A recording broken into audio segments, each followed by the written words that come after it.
Welcome back to the parable series. سلام به ویدیومون که در رابطه با مثل هاست خوش اومدید. We're in Matthew chapter 25. امروز توی انجیل متی باب 25 صفحه 1290 هستیم. And it would be helpful to understand this parable if you watch the last video in the series. اگر ویدیوی اخیرمون رو، ویدیوی قبلیمون رو تو همین سری مجموعه نگاه کنین، برای درک مسئله که امروز قراره بخونیم خیلی مفیده. Because it follows on right from that parable. چون دقیقاً این در ادامه مسئله قبلی گفته شده. But we'll just give the context again. یک مقدمه‌ای فعلا بهتون میگیم. He's talking to his disciples. عیسی اینجا داره با شاگردهاش صحبت میکنه. And he's talking to them just after what he said to them in Matthew chapter 24. و دقیقاً بعد از اون کلامی که توی متی باب 24 بهش گفت، میاد این حرف رو بهشون در ادامه میزنه. Now in that chapter he was giving them and his disciples a warning. توی باب 24 عیسی به شاگردانش یک هشداری داده بود. He was saying that at some point Jerusalem would be destroyed. به شاگرداش و ایمانداران اون دوران این هشدار رو داد که در یک زمانی قرار فرار برسه که اورشلیم قرار نابود بشه. And he's very specific and says, here are some of the warning signs you'll see. خیلی هم خاص صحبت کرد و گفتش که اینها یه سری از نشونه ها هستش که قراره ببینینش. He says, when you see this, quickly get out of the city and escape into the mountains. و بهشون میگه که وقتی این نشونه ها رو ببینید به سرعت از اون شهر برید بیرون و خودتون رو توی کوه ها مخفی کنید. Because that was the only way they were going to escape the destruction in the city. چون این تنها راهیه که میتونستن از نابود شدن در اون شهر و نابودی اون شهر خودشون رو رهایی بدن. They didn't know exactly when it was going to happen. نمیدونستن که قراره چه زمانی این واقعه اتفاق بیفته. But he wanted them to be prepared in case they had to leave at a second's notice. ولی عیسی فقط ازشون میخواسته که آماده باشن برای اینکه قراره چنین اتفاقی بیفته که به محض اینکه نشونه‌هاشو دیدن خودشون رو نجات بدن و بیان بیرون از اون شهر. And so he tells them this parable in Matthew 25. بنابراین در ادامه عیسی میاد این مثل رو در متی باب 25 بهشون میگه. Now we can take some lessons from this parable, but it's not actually written to us. ما در حقیقت میتونیم از این مثل یه سری درس‌های یاد بگیریم، ولی در حقیقت این مثل خطاب به ماها گفته نشده. We know this first of all because of the context that it's following on from that Matthew 24. با توجه به این متنی که وجود داره که در ادامه متی باب 24 هست متوجه این قضیه میشیم که خطاب به ماها نوشته نشده. But also we can tell from the last verse of the parable in verse 13. و حتی با توجه به آخرین آیه‌ای که در این مثل هست یعنی آیه 13 هم باز متوجه این نکته میشیم. پس بیدار باشید چون از آن روز و ساعت خبر ندارید. He's talking to his disciples. داره با شاگردانش خطاب به خود شاگردانش این حرف رو بهشون میگه. And he says, you don't know the day or the hour. بهشون میگه که شما اون روز و ساعت رو نمیدونید که کی هستش. So keep watch. پس مراقب باشید. So he's told them that at some point Jerusalem will be destroyed. پس بهشون میگه که قراره یه زمانی فرا برسه که اورشلیم نابود میشه. He's told them they will have to be ready to escape quickly. و بهشون میگه که باید آماده باشن، خودشون رو آماده کنن و نشونه ها رو که دیدن فرار کنن از اونجا. And he's telling this parable to make sure they keep watch because they don't know exactly when it will happen.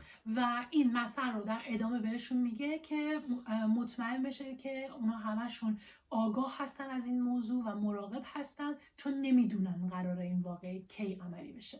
And the parable is all about thinking ahead and being prepared. پس این مثل هم در رابطه با اینه که به جلوتر و به آینده فکر کنن و خودشون رو برای آینده آماده کنن. So let's read it. بیان حالا پس با هم این مثل رو بخونیم. So first of all we're going to read verses 1 to 4. 4 آیه اول باب 25 متی رو میخونیم. در آن روز پادشاهی آسمان همچون 10 باکره خواهد بود که چراغ‌های خود را برداشته به استقبال داماد بیرون رفتند. 5 تن از آنان دانا و 5 تن دیگر نادان بودند. باکره‌های نادان چراغ‌های خود را برداشتند اما روغن با خود نبردند، ولی دانایان با چراغ‌های خود ظرف‌های پر از روغن نیز بردند. In these days it was the custom that the bridegroom would come and you didn't know exactly when he was coming to start the wedding ceremony. اون موقع اینطوری بود، یعنی سنتشون اینطوری بودش که داماد اومدنش مشخص نبود که کی میاد و جشن از چه زمانی شروع میشه. and people would go out to meet him to bring him to the ceremony. و مردم هم میرفتن بیرون از مجلس که داماد رو ببینن و بیارنش داخل مجلس. And so this parable picks up on that custom at the time. پس این مثل با توجه به اون سنتی که اون موقع وجود داشته گفته شده. And it says in this imaginary story the bridegroom is coming. و توی این مثل میگه که خب یک داستانی رو تصور کنید که داماد قراره بیاد. And there are 10 women who are going to meet him with their lamps to give him light and bring him to the wedding. و 10 زن هم وجود دارن، 10 باکره وجود دارن که قراره بیان و این داماد رو ببینن و با چراغدان‌هایی هم میخوان وارد بشن. And it says 5 of them were foolish and 5 were wise. و بعد میگه که 5 تا از این باکره ها نادون بودن، 5 تاشون دانا و عاقل بودن. So what made them foolish or wise? چیه که باعث شده 5 تاشون دانا باشن، 5 تاشون نادون؟ As we'll see, it was thinking ahead and preparing. همونطوری که قراره با هم ببینیم، این که قراره به آیندهشون فکر کنن و خودشون رو برای زمان آینده آماده کنن، اونها رو به یه آدم عاقل یا نادون تبدیل میکنه. So the foolish ones, they took their lamps with oil in them. اونایی که نادون بودن چراغدونای خودشون رو برمیدارن، چراغدونهایی که حالا روغنی هم درش وجود داره. But that's all they took. ولی فقط همونقدر روغن که درون اون چراغدان هست رو با خودشون میبرن.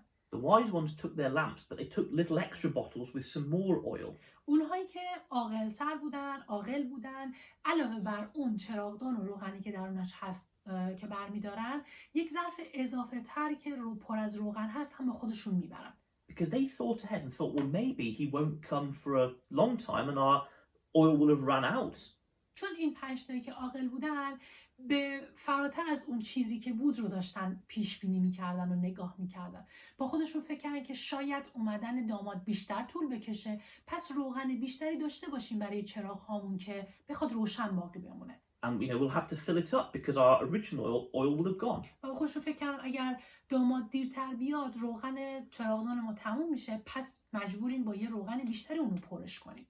And as we'll see in verse 5, there is a delay. و بعد که توی آیه 5 با هم می‌بینیم و الان می‌خونیمش متوجه میشیم که یک تأخیری هم ایجاد میشه در آمدن داماد. چون آمدن داماد به درازا کشید، چشمان همه سنگین شده به خواب رفتن. So the bridegroom took a long time to come and they all fell asleep. پس داماد طول کشید که بیاد و اونا همه خوابشون برد. But then suddenly he arrives in verse 6. ولی بعد در آیه 6 می‌بینیم که ناگهان فرا میرسه. در نیمه‌های شب صدای بلندی به گوش رسید که میگفت داماد میآید، به پیشواز او بروید.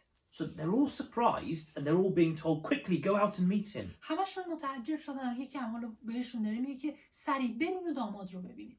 So they all get up and start preparing the lamps. پس همشون بیدار میشن و چراغدان‌های خودشون رو آماده میکنن. We can see that in verse 7. تو آیه 7 گفته آنگاه همه باکره‌ها بیدار شدن و چراغ‌های خود را آماده کردند.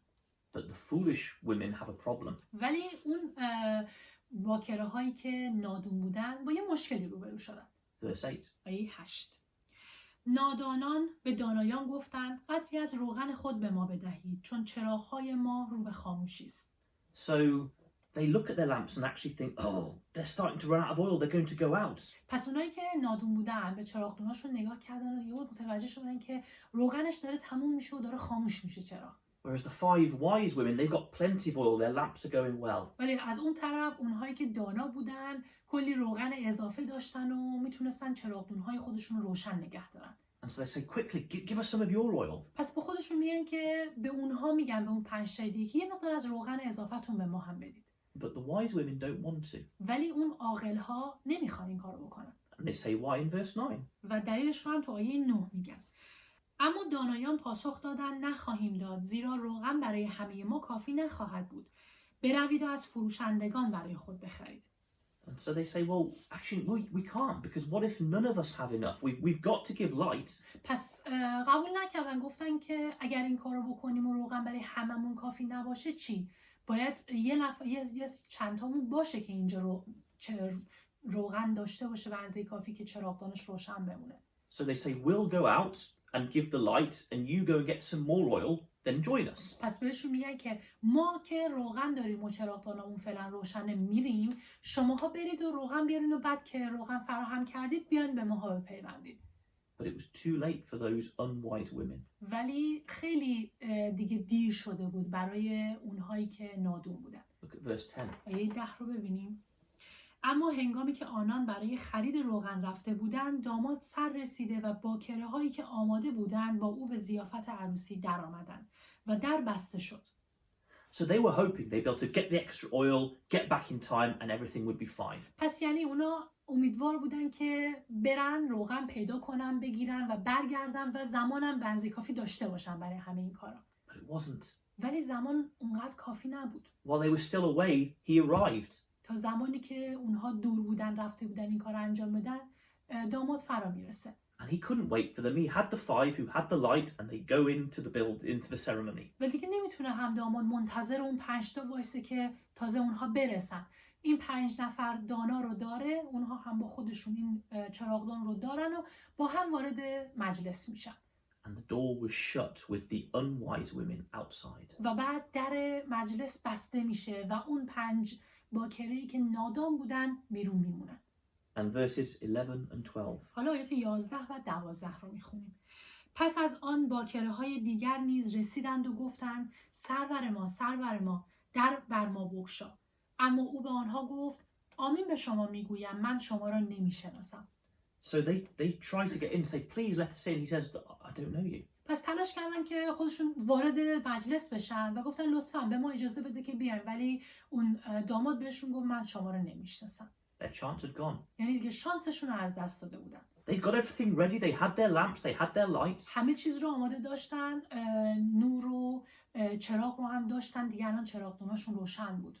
But it was too late ولی خیلی دیر شده بود. because they hadn't thought ahead and stayed prepared. چون خودشون رو آماده نکرده بودن و به زمان جلوتری فکر نکرده بودن، خودشون رو آماده تأخیر نکرده بودن.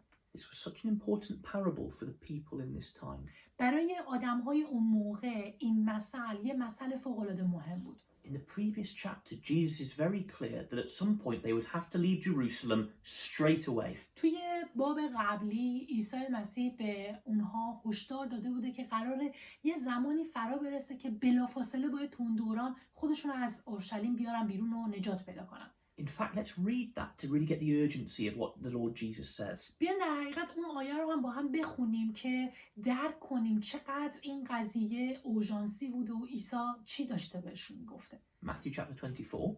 که باب 24 همین انجیل متی هستش. And let's read verses 15 to 19. آیات 15 تا 19 باب 24 رو میخونیم. پس چون آنچه را دانیال نبی مکروه ویرانگر نامیده در مکان مقدس برپا بیند، خواننده دقت کند.